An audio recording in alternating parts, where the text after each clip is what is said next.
Welcome to my channel and please subscribe my channel. Isbaralas. Kung di pa po kayo subscribe, please subscribe and please pakipindot po ng notification bell para kayo lagi ma-update sa aking vlog. Ang tatalakayin po natin ay about sa 7 doctors. Alam niyo po ba yun kung ano yun? Na ito po ay lagi po natin ginagawa. 7 doctors of nature, free and healthy.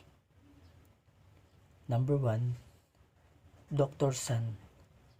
At least 10 to 15 minutes, 3 times a week, between 10 a.m. to 2 p.m.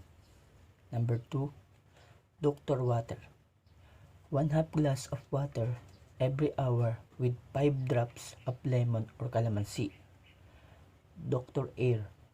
Inhale 7 counts and exhale 7 counts 10 times after waking up and before going to sleep.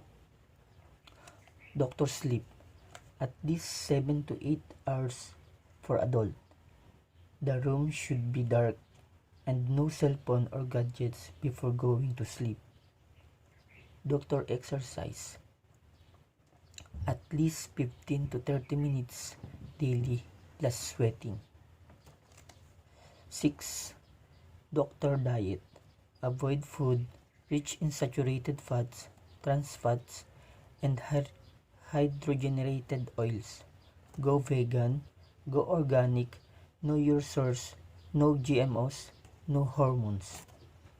And number 7, Dr. Energy. Laughter, stabilizing, grounding, rebalance, everything is around us is energy. But most of all, detoxify. Clean your 4 eliminatory system, the colon, kidney, lungs, skin. Being positive is the key. Yan po yung mga 7 doctors na dapat nating gamitin araw-araw para makaiwas sa ating mga sakit. Ito ay pwede mong gawin sa ating tahanan. Goodbye.